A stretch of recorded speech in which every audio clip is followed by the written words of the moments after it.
Diceritakan di sebuah rumah sakit datang seorang pasien bernama Yaya Gina, berusia 27 tahun dengan keluhan merasa lemas, sering buang air kecil, dan selalu merasa haus. Yaya Gina dan keluarganya menanyakan penyakit apa yang dialami dan rencana keperawatan apa yang akan dilakukan selanjutnya.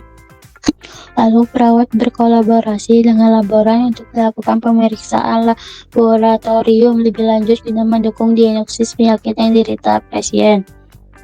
Kemudian merencanakan intervensi dengan mengidentifikasi kebutuhan pengaturan diet yang ketat bagi Nyonya Gina karena pasien didiagnosis penyakit diabetes mellitus sehingga perlu berkoordinasi dengan staf gizi klinik dan konsultasi kepada dokter umum, dokter spesialis, dan juga farmasi untuk terapi dan pengobatan apa yang selanjutnya diberikan kepada Nyonya Gina. Atas nama Mbak Gina, silakan masuk ya.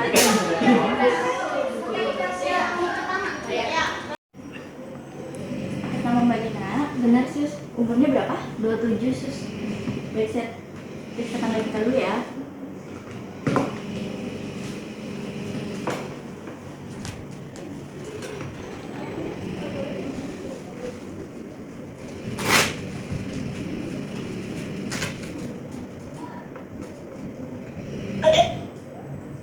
Sebelumnya keluhan apa yang dirasakan Mbak Gina? Saya sering merasa mual, haus. Saya juga sering buang air kecil di tengah malam. Saya juga merasa lapar. Baik, untuk keluhannya saya akan melaporkan ke dokter ya Mbak. Baik sus. Untuk Mbak Gina, silakan tunggu di ruang tunggu ya. Nanti saya akan panggil kembali. Baik sus. Permisi dokter. Ya, Sus. Berikut rekapan dari pasien atas nama Mbak Gina. Untuk tekanan darahnya 97, terus suhunya 30 derajat Celcius, nadanya 90 per menit, frekuensi pernapasannya 20 kali per menit. bisa panggil Mbak Gina untuk masuk? Baik dokter. Atas nama Mbak Gina, silakan masuk ya.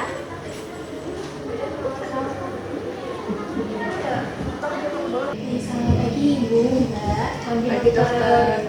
Saya sudah menerima laporan dari kalian mengenai keluhan yang Mbak rasakan. Kalau begitu mari kita periksa terlebih dahulu ya. Misi ya Mbak.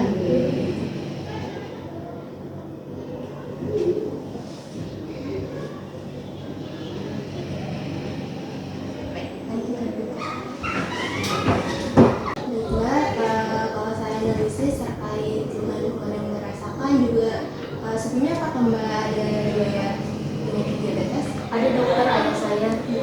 Kalau dilihat juga dari riwayat keluarga Mbaknya kemungkinan Mbak terkena diabetes. Namun saya masih belum memastikan apakah Mbaknya terkena diabetes atau bukan.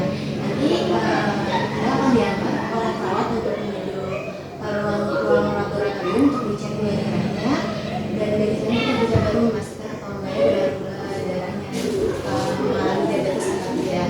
Terus nanti tolong antar pasien ke ruang lab ya. Saya juga akan menuju pasien ke dokter spesialis. Ya. Untuk Mbak Gina dan ibunya, silakan tunggu di ruang tunggu ya. Baik, Mas. Permisi Bu. Ini ada hasil medical record dari dokter umum pasien atas nama Mbak Gina. Perlu periksa lebih lanjut ya apakah pasien mengalami diabetes. Ya, baik, terima kasih banyak Yesus. Tolong persilahkan pasiennya masuk ke ruangan ya. Atas nama Mbak Gina, silakan masuk ya. Baik, selamat pagi Mbak Gina dan juga Ibu. Baik, sebelumnya izinkan saya menjelaskan mengenai prosedur yang akan dilaksanakan pada hari ini ya. Jadi di hari ini kita akan memeriksakan darah pasien untuk mengetahui kadar glukosa di dalam darahnya dan juga hemoglobinnya. Nah, sebelumnya saya ingin bertanya kepada Mbak Gina, kapan kira-kira Mbak Gina terakhir kali makan? Terakhir kali makan kemarin dari 9 malam. Jadi Mbak Gina telah mempunyai prosedur untuk melakukan pengecekan gula darah ya, karena sebelumnya harus puasa terlebih dahulu. Baik, saya akan mulai untuk pemeriksaan darah Mbak Gina. Baik, saya mulai ya Mbak Gina.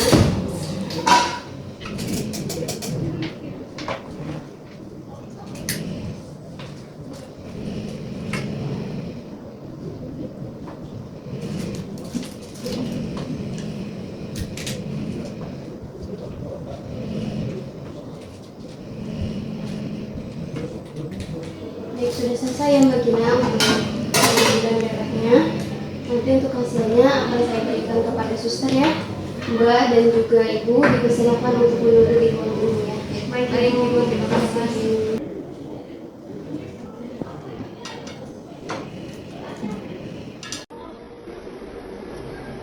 Ini hasilnya ya nurse dari pemeriksaan darah atas nama Mbak Gina.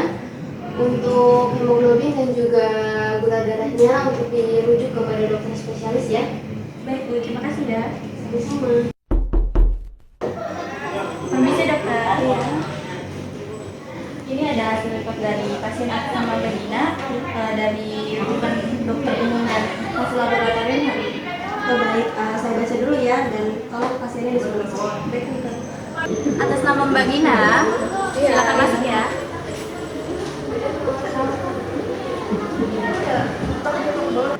Selamat pagi Mbak dan Ibu. Jadi saya sudah membaca hasil dari medical report-nya dan hasil tes labnya ya. Saya menjelaskan sedikit. Jadi dari hasil tes lab yang telah dilakukan itu gula darah Mbak tinggi, hasilnya 180, itu udah di batas normal ya. Kemudian hasil hemoglobinnya juga tinggi, itu 6,5%, itu juga udah di batas normal. Jadi dari hasil lab yang sudah dilakukan dan dari hasil pengkajian yang telah dilakukan oleh dokter umum, saya mendiagnosis Mbak itu mengidap diabetes mellitus tipe 1. Kok bisa ya dok? Itu terjadi bisa karena faktor genetik juga. Kebetulan kan orang tua Mbak ya ayahnya mengidap diabetes mellitus, jadi itu bisa terjadi. Oh seperti itu ya dok. Lalu saya harus bagaimana untuk mengontrol gula darah saya? Baik, jadi saya akan berikan resep obat ya. Nanti resep ini tolong dibungkus diambil di farmasi ya Bu. Nah nanti kalau obatnya udah habis, ini saya kasih untuk sebulan ke depan. Kalau udah habis, kontrol lagi untuk melihat apakah ada kemajuan atau tidak dari mbaknya ya, untuk mengontrol gula darahnya obatnya. Terus kemudian nanti saya rujuk juga untuk ke ahli gizi untuk mendapatkan edukasi terkait makanan apa yang harus dikonsumsi dan makanan yang harus dihindari ya. Baik dokter. Baik, apakah ada yang ingin ditanyakan? Tidak ada dokter. Baik, ini resepnya ya Bu, nanti ditulis di farmasi. Untuk nurse nanti tolong dibantu ya ibunya untuk mengambil tulisannya, kemudian dibantu juga untuk dirujuk ke ahli gizi ya. Baik dokter. Untuk bagian dari ibunya, ikuti saya akan antar ke ruang ahli gizi.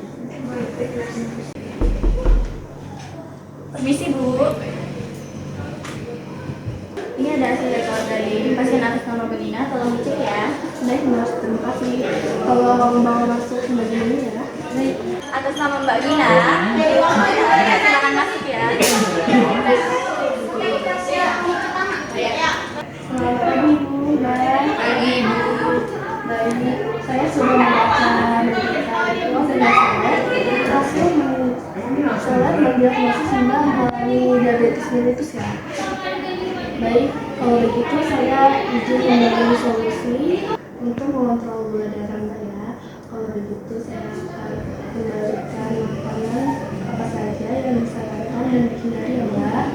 Untuk makanan yang disarankan itu seperti buah-buahan, seperti pil dan apel, sayur-sayuran, daging tanpa lemak, kacang-kacangan, dan juga susu. Terus yang dihindari itu kayak makanan manis dan minuman yang manis, yogurt, buah-buahan, sereal. Untuk makanan yang digoreng kan itu sebaiknya dihindari terlebih dahulu ya Mbak. Dan untuk nasi saya sarankan untuk diganti kepada nasi merah aja ya. Ibunya mohon dibantu ya baginanya untuk mengontrol dietnya agar berjalan lancar. Baik, apakah ada yang perlu ditanyakan? Kalau untuk minum kopi apakah masih boleh ibu? Untuk minum kopi sebaiknya jangan dulu ya. Apalagi yang kopi dengan kandungan gulanya tinggi, sebaiknya dihindari dulu. Ya, ada yang mau ditanya lagi? Tidak, terima kasih ibu. Ya, baik, terima kasih. Semoga lekas membaik ya Mbak. Untuk Mbak Gina dan ibunya silakan tunggu di ruang tunggu ya untuk menebus obatnya. Baik nurse. Permisi dokter, saya izin menyerahkan resepnya. Baik Ibu, saya persiapkan obat terlebih dahulu ya. Nanti saya panggil kembali. Ibu silakan tunggu di ruang tunggu kembali ya. Baik Pak.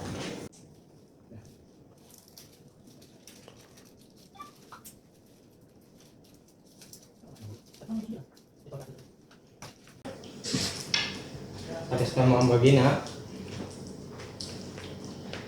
saya ingin menjelaskan tentang obat yang akan dikonsumsi oleh Mbak Gina sesuai resep dokter. Di sini ada metformin 500 mg, diminum 2 kali sehari setelah makan ya Mbak. Diminum jangan dalam keadaan perut kosong ya Mbak, akan menyebabkan mual. Jika ada mual berlebihan dan pusing atau diare yang terus menerus, segera lapor ke dokter ya Mbak. Obat ini berfungsi untuk membantu menurunkan kadar gula darah. Selain itu ada obat vitamin B kompleks untuk menjaga fungsi saraf, karena diabetes seringkali menyebabkan gangguan saraf bila tidak terkontrol. Di sini Mbak dapat obat insulin dengan dosis 30 unit sehari. Dapat disuntikan sebelum sarapan, makan siang, dan makan malam. Penyuntikan insulin ini bisa disuntikan di lengan atas, perut, belakang, bokong, paha. Dan penyimpanan insulin ini di dalam lemari es dengan suhu 4-8 derajat Celcius. Tidak boleh terkena matahari langsung. Apakah ada yang ingin ditanyakan lagi? Tidak ada Pak, cukup. Baik, kalau tidak ada, ini obatnya harus diminum ya Bu, dan dipakai juga insulinnya. Baik Pak. Semoga lekas sembuh. Terima kasih Bapak.